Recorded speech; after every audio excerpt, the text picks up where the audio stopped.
नमस्कार आपसे, मेरा नाम है अशोक बिरादव एडवोकेट और मैं आप सभी के लिए लीगल एडवाइस वीडियोस अपलोड करता हूं जो कि आप सब लोग लाइक करते हैं, पसंद करते हैं, शेयर करते हैं और सब्सक्राइब करते हैं। अब तक नहीं किया तुरंत करिएगा, दूसरे लोगों तक भी जानकारी को जरूर शेयर करिएगा। देखिए, केसेस एक दूसरे पे करने के बाद करना तो आसान होता है, लेकिन करने के बाद जो समय आपका जैसे जैसे बीतता है वैसे वैसे आपके मन में एक दुविधा स्टार्ट हो जाती है कि ये केस कब खत्म होंगे। और हालाँकि पति हो या पत्नी, परेशानी तो दोनों को पड़ती है। चाहे वो पत्नी हो, वो पत्नी को केस करने में और फिर केस लड़ने में और झूठ को साबित करने में, ये सब चीज़ें एक अपने आप में परेशानी का कारण है। दूसरा, जब पत्नी कोर्ट जाती है तो कोर्ट पति को भी बुलाता है कि आप भी आइए यहाँ पर। तो जब कोर्ट बुलाता है तो फिर कोर्ट में पति भी जाता है। तो जब जाता है तो दोनों कहीं न कहीं एक समय तो ऐसा होता है कि चलो ठीक है, सोच लेते हैं, समझौता कर लेते हैं। लेकिन कहीं न कहीं जब अननेसेसरी डिमांड या फिर नाजायज़ डिमांड पत्नी के द्वारा की जाती है, यानी कि वो या तो कुछ शर्त रख देती है कि मैं ऐसे रहूँगी, वैसे रहूँगी, या फिर कुछ पैसे माँग की डिमांड करती है कि फैसला कर लो, पैसा ले लो। तो अगर जब अननेसेसरी चीज़ें सामने आती हैं और पति को लगता है कि अब कोई रास्ता समाधान है नहीं, क्योंकि ना ये शर्तें हमारे द्वारा पूरी होंगी, तो ना ये फैसला कभी होगा। तो ऐसे में फिर पति और पत्नी दोनों यही करते हैं कि ये दोनों केस लड़ना शुरू कर देते हैं और केस लड़ते-लड़ते जब सालों-साल बीत जाते हैं, तब उनके मन में एक सवाल आता है कि ये केस खत्म कब होंगे? कब ये जंजाल से इससे बाहर निकलेंगे?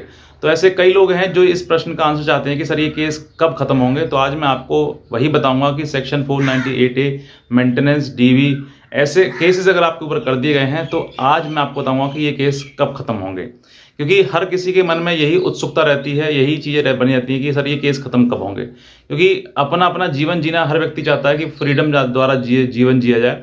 लेकिन कहीं न कहीं ये जब ये चीज़ें सामने आ जाती हैं, एक-दूसरे पर आरोप लगाए जाते हैं, तो फिर केसेज़ की बारी आ जाती है और केस लड़ना शुरू हो जाता है। तो आज अगर आप नए हैं, तुरंत सब्सक्राइब करें और दूसरे लोगों तक भी ज़रूर शेयर करें इस वीडियो को, ताकि और भी लोग जो है इस बात को जान सकें, समझ सकें। तो देखिए, बात करते हैं 498 ए। उससे पहले मैं आपको एक स्क्रीनशॉट दिखाना चाहूँगा जो हमारे पास आया था कमेंट। तो मैं कमेंट आपको ये कमेंट पढ़िएगा। इसमें स्पष्ट लिखा है, सर 30 इयर्स से मेरे केस चल रहे हैं, 30 साल से। अब आप इस मैसेज के द्वारा अंदाज़ा लगा सकते हैं और इस अंदाजे के साथ-साथ में आप ये भी समझ सकते हैं कि 30 साल से ये व्यक्ति जो केस लड़ रहा है, तो वो किस तरीके से, कितने समय, कितना उसने मेंटल टॉर्चर एक सहा होगा कि 30 साल से आसान नहीं होता केस लड़ना। दूसरा, अब आपसे भी ये निवेदन करना चाहूँगा कि अगर आप इस चैनल को देख रहे हैं और आपने ये वीडियो देखा है, तो आप भी बताइए कि अगर आपके केस चल रहे हैं तो कितने साल से चल रहे हैं। आप नीचे कमेंट सेक्शन में ज़रूर बताएँ, ताकि और भी लोग जो वीडियोस देखें तो कमेंट ज़रूर पढ़ें, ताकि कमेंट में वो देख सकें कि भाई इनका 30 साल चल रहा है, तो इनका कितने लोगों का कितने सालों से चल रहा है। तो आप सब बताएँ कि मेरे केस जो है आपका कितने सालों से चल रहा है। बहरहाल आगे बढ़ते हैं कि अगर आपके जीवन के सोच कर देखिए कि आपके जीवन में आपने शादी करी, शादी किस लिए करी? ताकि आप सुख चैन से अपना जीवन व्यतीत कर सकें। एक पत्नी आपके सहारे के लिए हो और पति आपके सहारे के लिए हो। एक दूसरे का सहारा ही बनना शादी का मतलब है। अब आप सहारा देने के बाद आप एक दूसरे के ऊपर केसेस करना शुरू कर देते हैं और केसेस के सहारे जीवन चलता रहता है। एक तारीख, next date, next date, next date. तो डेट पर डेट लगती चली जाती है। जीवन का जो समय है, जो क्रूशियल टाइम है, जो इम्पोर्टेंट टाइम है, वो निकलता चला जाता है। और एक समय ऐसा आता है कि बहुत ही ज़्यादा परेशान हो जाते हैं कि अब हमें आगे बढ़ना है और अब जीवन में बहुत ज़्यादा दिक्कतें का सामना कर लिया और अब हमें केस नहीं लड़ना है। तो केस नहीं लड़ना है, इतना कहने से केस खत्म नहीं हो जाएँगे, आपको केस खत्म करने ही पड़ेंगे। चाहे वो फैसले के आधार पर करें, कॉम्प्रोमाइज़ के आधार पर करें या फिर डिसाइड करवाएँ कोर्ट के द्वारा। तो ये चीज़ें अगर आपके सामने आती हैं कि सर मेरे पर 30 साल चल रहे हैं, किसी के 15 साल चल रहे हैं, तो अगर इस तरीके से केस चल रहे हैं आपके, तो आज ही आप एक चीज़ समझ लीजिए कि आपको केस जो है वो या तो कॉम्प्रोमाइज़ के आधार पर करना है या फिर कोर्ट डिसाइड करेगा।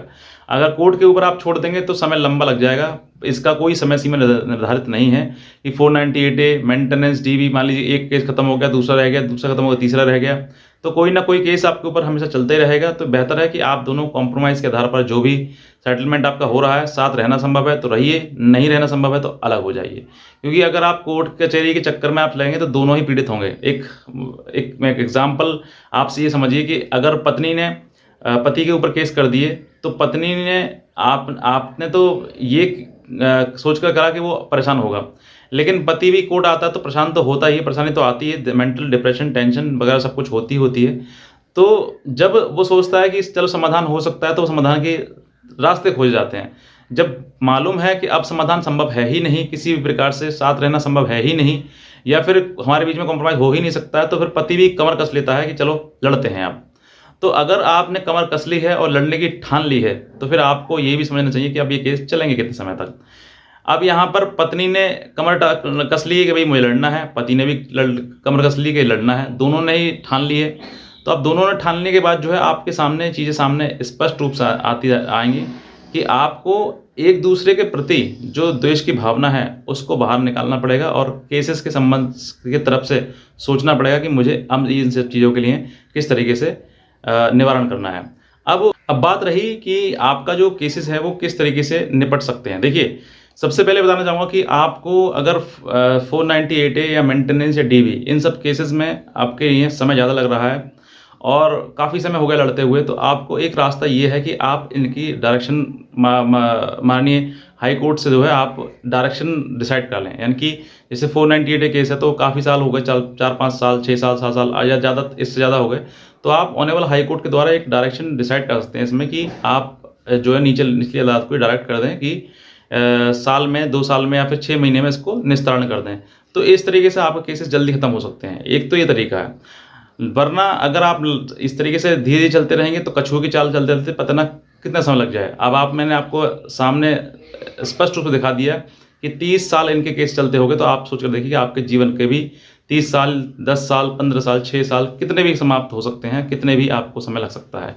तो कोई समय सीमा निर्धारित नहीं है, लोअर कोर्ट में ऐसे चलता रहता है चींटी की चाल की तरह, और उसको अगर तेज़ी से स्पीडी ट्रायल कराना है आपके लिए तो ऑनरेबल हाई कोर्ट से आपको एक डायरेक्शन लेनी ही पड़ेगी, तभी वो स्पीडी ट्रायल स्टार्ट हो पाएगा, चल पाएगा। अब ये सब चीज़ें आप समझ ली, लेकिन आपको अपने जीवन में भी एक निर्णय लेना है कि मुझे साथ में रहना है या फिर नहीं रहना है। तो अगर आपको रहना है तो साथ में रहने का आप निष्कर्ष निकालिए, और अगर नहीं रहना है तो वो भी आप अपना जीवन बदल कर एक अच्छे रास्ते पर लेकर आइएगा। तो मैं ये कहना चाहूँगा कि स्पष्ट रूप से कि आपको अगर ये समय जो आपको लग रहा है कि हाँ मेरा समय इम्पोर्टेंट है, तो इस समय को आप समझ लीजिए कि आपके केस जब टल गए तो आपका जीवन जो है अब केसेस के आधार पर ही चलेगा, और उनकी कोई समय सीमा निर्धारित नहीं है कि 1 साल, 2 साल, 6 साल, 30 साल तक लग सकते हैं। ज़्यादा से भी ज़्यादा इससे भी लग सकते हैं। नो टाइम लिमिटेशन कि भाई इतना समय हो गया। बस एक ही रास्ता है कि अगर आपको टाइम डिसाइड करवाना है तो ऑनरेबल हाई कोर्ट के द्वारा स्पीड ट्रायल के लिए आप डायरेक्शन करवा सकते हैं। बस यही चीज़ एक रास्ता है। और भी अगर आप जानकारी आप चाहते हैं तो आप हमारे दिए हुए नंबर पर हमें संपर्क कर सकते हैं, हमारी लीगल एडवाइस भी ले सकते हैं। आज का वीडियो देखने आपसे बहुत धन्यवाद।